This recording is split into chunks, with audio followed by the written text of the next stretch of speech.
লা ইয়ানফাকুমুল ফিরার ইন ফারারতুম মিনাল মাউতি বিল কতলি ওয়া ইযাল্লা তুমাত্তাউনা ইল্লা কলিলা। তোমরা যে মৃত্যু থেকে পলায়ন করতে চাও কখনো পলায়ন করতে পারবা না। যেতুই পলায়ন করার চেষ্টা করো সেই রবের কাছে তোমাদেরকে ফিরানো হবে। মানুষ তোমরা কি মৃত্যুর থেকে পলায়ন করতে চাও? কখনো সম্ভব নয়, সম্ভব নয়। এই মৃত্যু তোমাদেরকে সেই রবের দিকে সাক্ষাৎ করাবে। কোন রব? যে রব অদৃশ্য দৃশ্যর মালিক। ওই রবের কাছে যাওয়ার পর আল্লাহ তাআলা বলেন, ওই রবের কাছে যাওয়ার পর ওই আল্লাহ সকল বান্দাদেরকে তার কৃতকর্ম সম্পর্কে অবগত করে দিবেন। পালাইতে চাও, নিজের ঘরের মধ্যে তুমি আবদ্ধ হয়ে থাকতে চাও। সুলাইমান আলাইহিস সালাতু ওয়াস সালামের যুগে একবার সকল মানুষদেরকে নিয়ে তিনি মজলিসের মধ্যে বসে বয়ান করতেছিলেন। হঠাৎ করে আজরাইল আলাইহিস সালাতু ওয়াস সালাম মানুষ রূপে আসিয়া সামনে হাজির হয়ে গেলেন। সুলাইমান আলাইহিস সালাতু ওয়াস সালামের কানে কানে বললেন, ও আল্লাহর পয়গম্বর, অমুক এক বান্দা যার নাম অমুক, তার আজকে পৃথিবীর অমুক জায়গার মধ্যে তার জান কবজ হবে। আল্লাহর পয়গম্বর জিজ্ঞাসা করলেন কতক্ষণ সময় লাগবে তার জান কবজ করতে? বলে মাত্র আধা মিনিট সময়। কয় কিভাবে সম্ভব? কয় যখন সময় হবে ঠিক ওই জায়গায় তার জান কবজ হবে। হঠাৎ করে ওই ব্যক্তি মজলিসের পিছন থেকে দাঁড়াইয়া পয়গম্বর সুলাইমান আলাইহিস সালাতু ওয়াস সালামকে ডাক দিয়ে বলেন, ওরে পয়গম্বর, আমার অন্তর আমার কিরকম জানি খারাপ লাগতেছে, এত শরীর খারাপ লাগতেছে। আমার মনের একটা তামান্না, আপনি তো বাতাসকে যদি আদেশ করেন বাতাস দুনিয়ার যেইখানে ইচ্ছা সেইখানে মানুষদেরকে নিতে পারে। আমি অমুক এলাকার অমুক গোত্রের মধ্যে যাইতে চাই, অমুক গ্রামের মধ্যে আমি যাইতে চাই, তাড়াতাড়ি করে আপনি আমাকে ওইখানে পৌঁছায় দেন। এই কথা বলার পর সুলাইমান আলাইহিস সালাতু ওয়াস সালাম যখন বাতাসকে আদেশ করলেন, সেই সময় মাত্র সময় বাকি আছে 15 সেকেন্ড। 15 সেকেন্ডের মধ্যে বাতাস যখন এই এলাকার মধ্যে পৌঁছাইল, সময় শেষ। আজরাইল আলাইহিস সালাতু ওয়াস সালাম ওই বান্দার জান নিয়ে চলে গেল। ওয়ামা হাযিহিল হায়াতুদ দুনিয়া ইল্লা লাহবু ওয়া লাইব ওয়া ইন্নাদ দারাল আখিরাতা লাহিয়াল হায়াওয়ান লাউ কানু ইয়ালামুন। এই দুনিয়াটা হলো তোমাদের জন্য একটা খেলতামাশার জায়গা ছাড়া আর কিছুই না। কিন্তু আমাদের চলাফেরা দেখলে মনে হয় যে আমরা এই দুনিয়ার মধ্যে চিরস্থায়ী জিন্দেগি নিয়ে আসছি। এই জন্য আল্লাহ তাআলা অপর আরেক সূরা, সূরা হাদীদের 20 নম্বর আয়াতের মধ্যে বলেন, ই'লামু আন্নামাল হায়াতুদ দুনিয়া লাইবু ওয়া লাহবু ওয়া জিনাহ ওয়া তাফাখুরুম বাইনাকুম ওয়া তাকাসুরুম ফিল আমওয়ালি ওয়াল আওলাদ। এ মানুষ, এই দুনিয়াটা তো হলো একটা খেলতামাশার জায়গা। এখানে তোমরা বাহিক্য সাজসজ্জা নিয়ে মানুষ একে আরেকের উপর অহংকার করো। আর কি বলে, তোমরা তোমাদের সন্তান সম্পদ নিয়ে একে আরেকের উপর প্রতিযোগিতা করো। দুনিয়ার মধ্যে এটাই চলছে। গরিবের উপরে ধনী তার ক্ষমতা প্রয়োগ করছে, দুর্বলের উপরে ক্ষমতাশীল তার ক্ষমতা প্রয়োগ করছেন, যে যেভাবে পারে। মূর্খদের উপরে শিক্ষিত ব্যক্তি ক্ষমতা প্রয়োগ করছেন। প্রতিযোগিতায় লেগে আছে, যে যেভাবে পারবে দুনিয়া কামাইবে।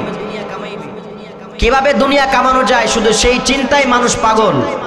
অথচ আল্লাহর রাসূল বলেন, ক্বালা রাসূলুল্লাহ সাল্লাল্লাহু আলাইহি ওয়াসাল্লাম, কুন ফিদ দুনিয়া কাআন্নাকা গরীবুন আও আবির সাবিল।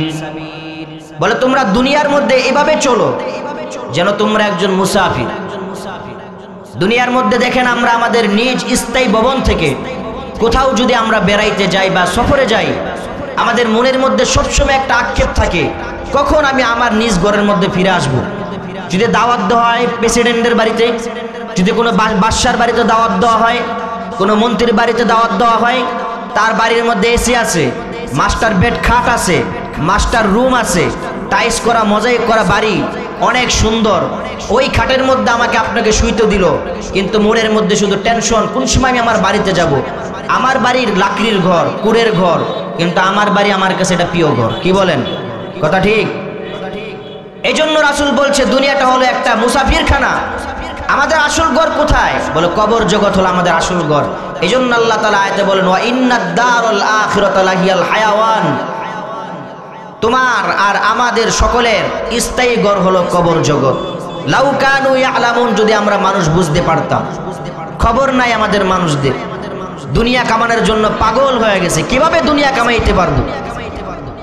এই জন্য আল্লাহ তাআলা মানুষদেরকে তার ব্রেনের মধ্যে কথা ঢুকাইয়া দেওয়ার জন্য সূরা আনকাবুতের 57 নম্বর আয়াত দ্বারা প্রথম সতর্কবাণী দিলেন। আল্লাহ তাআলা বলেন, কুল্লু নাফসিন যায়িকাতুল মাউত, এ পৃথিবীর মধ্যে আগন্তুক সকল মাখলুককে মৃত্যুর স্বাদ গ্রহণ করতে হবে। সুম্মা ইলাইনা তুরজাউন, এবং সেই রবের দিকে আমাদের সকলকে ফিরে আসতেই হবে। সতর্কবাণী। তারপরে মানুষের ক্ষমতার অবস্থা দেখে আল্লাহ তাআলা বললেন, মিনহা খলাকনাকুম, হে মাটির মানুষ কিসের অহংকার করো, তোমাকে তো আমি মাটি এবং নাপাক পানি দ্বারা সৃষ্টি করেছি। তোমাকে নুতফা, নাপাক প্রাণী, নাপাক পানি এবং মাটি দ্বারা, তোমাকে নগণ্য মাটি দ্বারা সৃষ্টি করেছি, মাটি দ্বারা সৃষ্টি করেছি। ওয়াফিহা নুঈদুকুম, আবার সেই মাটির মধ্যে তোমাদেরকে নিয়ে যাব। ক্ষমতা দেখার কোনো কারণ নাই। এই পৃথিবীর মধ্যে ফেরাউন ক্ষমতা দেখাইছে, নমরুদ দেখাইছে, হামান দেখাইছে, কারুন দেখাইছে, বকচনসর দেখাইছে, বুশ দেখাইছে, তারপরেও বারেক ওবামা দেখাইছে। এরকম একের পর এক স্বৈরাচার এই দেশে শেখ হাসিনা পর্যন্ত দেখাইছে। টিকতে পারছে দেশে? কি বলেন, টিকতে পারছে? 16 বছর এই দেশের মানুষদেরকে কম জ্বালায় নাই, মানুষদেরকে অন্যায়ভাবে অত্যাচার করেছে, গরিবের হক মেরে খেয়েছে। শুধু কি তাই, অন্যায়ভাবে মানুষদেরকে নির্মমভাবে হত্যা করেছে এই স্বৈরাচার সরকার। আল্লাহ তাআলা মানুষদেরকে ধরার মতন ধরেন। এই জন্য আল্লাহ বলেন, ওয়ামাকারু ওয়ামাকারুল্লাহ ওয়াল্লাহু খায়রুল মাকিরিন, আমি আল্লাহ ধরি না, যখন যারে ধরি তাকে ছাড়ি না। যাকে ধরে আমি নীল নদের মধ্যে ডুবাইয়া মারি, যাকে ধরে আমি তাকে ল্যাংরা মশা দিয়া মারি, যাকে ধরে আবার আমি তাকে সাংবাদিকের জুতার পিঠা খাওয়াই। কি বলেন? এই জন্য ক্ষমতার বাহাদুরি দেখা লাভ নাই। এ মানুষ, মাটির বুক থেকে তোমাদেরকে আমি সৃষ্টি করেছি, আবার সেই মাটির বুকে নিয়ে যাব। অতএব এই যদি চিন্তা আমাদের মাথায় থাকতো, আমার অন্তর থেকে বিশ্বাস, আমি জানি আপনারা আমার সাথে একমত হবেন যে কোনো মানুষ পৃথিবীর মধ্যে নাস্তিক হইতো না, বেঈমান হতো না, বিধর্মী কখনো হতো না। কথা বলেন ঠিক কিনা? কখনো বিধর্মী হতো না, কখনো নাস্তিক হইতো না। কিন্তু মানুষ বিবেক যে না পাবার কারণে এই নাস্তিকের দলেরা বলে আল্লাহ বলতে কেউ নাই। বলেন নাউজুবিল্লাহ। আল্লাহ বলতে কেউ নাই। দুনিয়ার মধ্যে প্রত্যেকটা জিনিসের পিছনে একজন লোক আছে।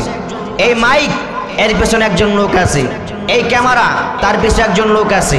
এই প্যান্ডেল, তার পিছনে একজন লোক আছে। আমরা চলি, আমাদের পিছনে একজন লোক আছে না নাই? আমাদের রিজিক দেওয়ালা আছে, আমাদের বাতাস, অক্সিজেন সব দেওয়ার জন্য একজন আছে। কিন্তু নাস্তিক বিশ্বাস করতে চায় না। কেন?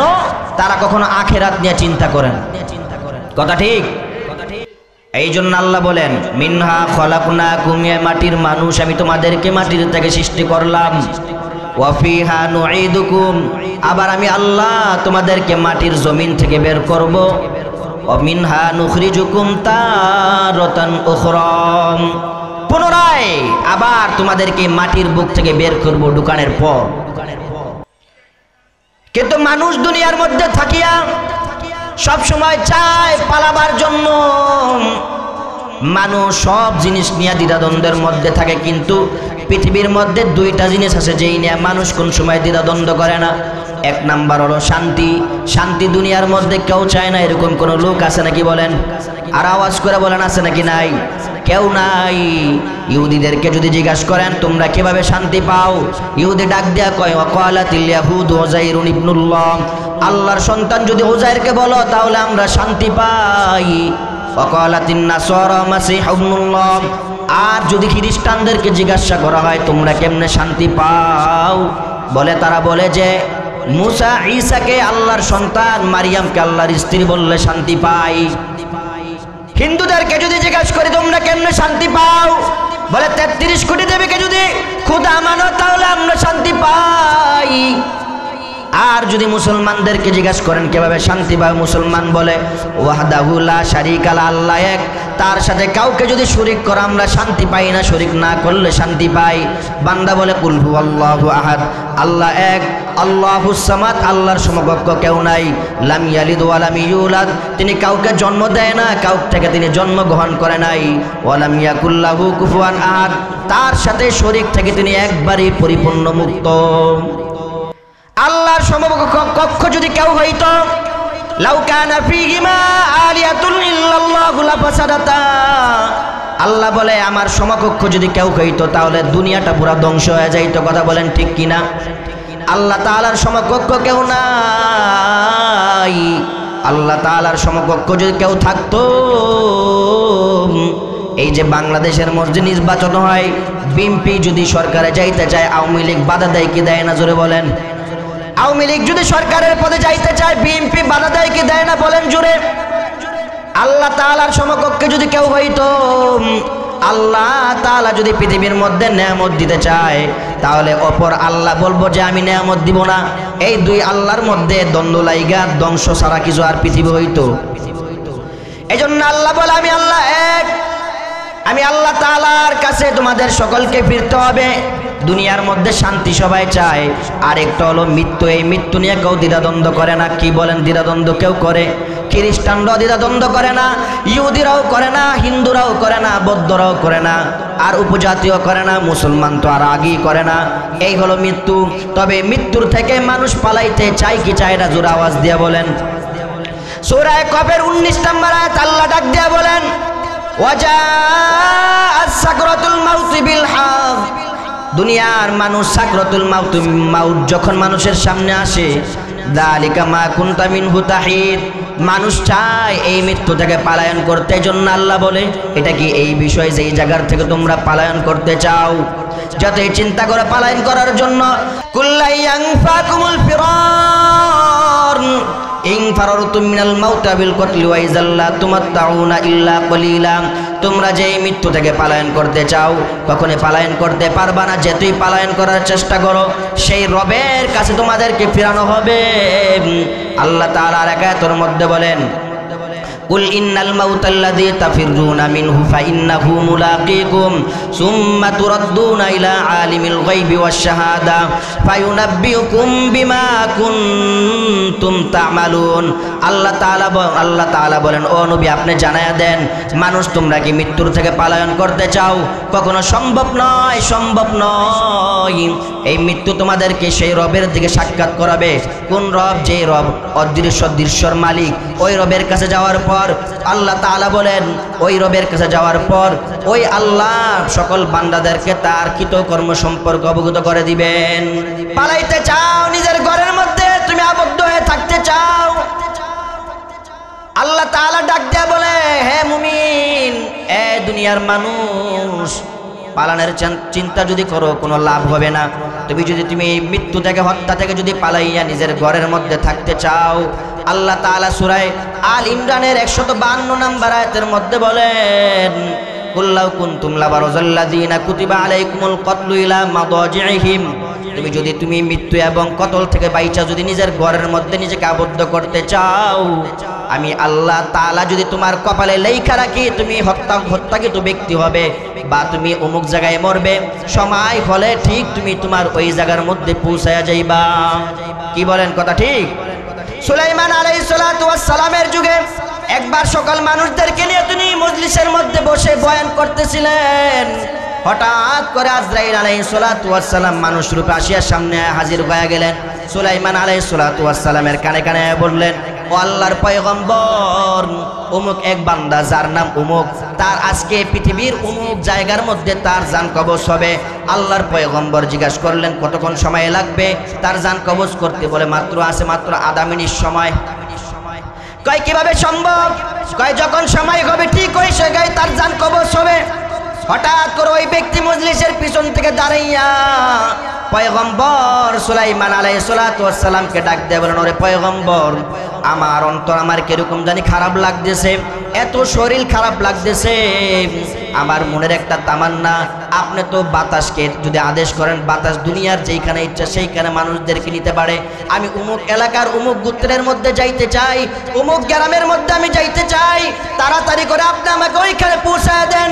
এই কথা বলার পর সুলাইমান আলাইহিস সালাতু ওয়াস সালাম যখন বাতাসকে আদেশ করলেন, সেই সময় মাত্র সময় বাকি আছে 15 সেকেন্ড। 15 সেকেন্ডের মধ্যে বাতাস যখন এই এলাকার মধ্যে পৌঁছাইল, সময় শেষ। আজরাইল আলাইহিস সালাতু ওয়াস সালাম ওই বান্দার জান নিয়ে চলে গেল। আমি আপনি যদি বাংলাদেশ থাকি আর যদি আমাদের যদি পৃথিবীর আরেক জায়গায় জান কবজ হয়, সময় যখন হবে ওই সময় আসলে আল্লাহ তাআলার আদেশ আসার সময় আমাদেরকে আল্লাহ তাআলার আদেশে ওই জায়গায় জান কবজ হবে কি হবে না, জোরে বলেন। এই জন্য আল্লাহ বলেন লিকুল্লি উম্মাতিন আজাল, প্রত্যেক মাখলুককে একটা নির্দিষ্ট সময় আছে। ইজা জা আজালুহুম লা ইস্তাখিরুনা সাআতাও ওয়া লা ইস্তাকদিমুন, যখন মানুষের সময় আসবে তখন মানুষ এক পাও পিছু যাইতে পারবে না, আর এক পাও পিছন সামনের দিকে আগাইতে পারবে না। নবী হাদিসের মধ্যে ডাক দিয়ে বলেন, ইন্নান নাফসা লান তুমিন হাত্তা তাস্তাকমিলা রিজকাহা, কোন মানুষের যদি রিজিক পরিপূর্ণ হওয়ার আগে আল্লাহ তাআলা ওই বান্দাকে কখনো তার মৃত্যু দিবেন না। এজন্য মানুষের মৃত্যুর সময় হওয়ার আগ পর্যন্ত মানুষের জন্য হায়াত রিজার্ভ। যখন মৃত্যুর সময় হয়ে যাবে ওই সময় বান্দাকে আজরাইল আসিয়া দইরা আল্লাহর দরবারে নিয়ে যাবে। কি বলেন? ঠিক কথা। পালানের কোনো জায়গা নাই। এজন্য পয়গম্বর বলে নিজের ঈমান আমল হেফাজত করো। আল্লাহ তাআলা বলে মৃত্যু আসার আগে শুধু নাই, 5টা জিনিস দুনিয়ার মধ্যে বেশি মূল্যবান মনে করো। 5টা জিনিস আসার আগে ক্বালা রাসূলুল্লাহ সাল্লাল্লাহু আলাইহি ওয়াসাল্লাম ইগতানিম খামসান ক্বাবলা খামসিন, 5টা জিনিস আসার আগে 5টা জিনিসকে অতি মূল্যবান মনে করো। 1 নাম্বার হলো শাবাবিকা ক্বাবলা হারামিকা, তোমার যৌবন থাকতে বার্ধক্য আসার আগে তোমার যৌবনকে মহামূল্যবান মনে করো। 2 নাম্বার হলো ওয়াসিহাতিকা ক্বাবলা সাকমিকা, অসুস্থ আসার আগে তোমার সুস্থতার নিয়ামতকে তুমি ভালো করে মূল্যায়ন করো। 3 নাম্বার হলো অপারগা ক্বাবলা শুগুলিকা, ব্যস্ততা আসার আগে তুমি তোমার অবসর সময়টাকে বড় অতি মূল্যবান মনে করো। 4 নাম্বার হলো পয়গম্বর বলেন অপারগনাকা ক্বাবলা ফাকরাকা, গরিব হওয়ার আগে তোমার যে সচ্ছলতা আছে এইটাকে বড় মূল্যবান মনে করো। 5 নম্বরে পয়গম্বর বলেন ও হায়াতা ক্বাবলা মাউতিকা, মৃত্যু আসার আগে তোমার জীবনটাকে তুমি অতি মূল্যবান মনে করো। আজ মূল্যবান মনে না করার কারণেই তো আমরা মানুষ পথভ্রষ্ট। পয়গম্বর নবী ডাক দিয়ে বলেন, এ মানুষ, যদি নিজেকে না বাঁচাও আমি পয়গম্বর তোমাকে কখনো বাঁচাইতে পারবো না। এই জন্য বুখারীর হাদিসের মধ্যে আছে আল্লাহর পয়গম্বর কুরাইশদেরকে ডাক দিয়ে বলে, ইয়া মাশার কুরাইশিন আও নাহওয়া কালিমাতান ইস্তারু আনফুসাকুম, তোমাদের যা লাগে সব নিয়ে নাও, ওয়ালা উগনি আনকুম মিনাল্লাহি শাইআ, তোমাদেরকে মৃত্যু এবং কবরের আযাব থেকে আমি পয়গম্বর বাঁচাইতে পারবো না। নাম্বার 2, আল্লাহ এবার আল্লাহ রাসূল সাল্লাল্লাহু আলাইহি সাল্লাম ওয়া আব্দে মানাফিন, আব্দে মানাফ গোত্রকে ডাক দিয়া বলেন, ওয়ালা উগনি আনকুম মিনাল্লাহি শাইআ, তোমরা তোমাদের নিজেকে বাঁচাও, না হইলে আমি আল্লাহর রাসূল তোমাদেরকে বাঁচাইতে পারবো না। তারপরে নবীজি নিজের চাচা আব্বাস রাদিয়াল্লাহু তাআলা আনহুকে ডাক দিয়ে বলেন, ওয়ালা উগনি আনকুম মিনাল্লাহি শাইআ ওয়ালা উগনি আনকা মিনাল্লাহি শাইআ, ও আমার চাচা নিজেকে বাঁচান, কারণ আমি আপনাকে মৃত্যু এবং কবরের আযাব থেকে বাঁচাইতে পারবো না।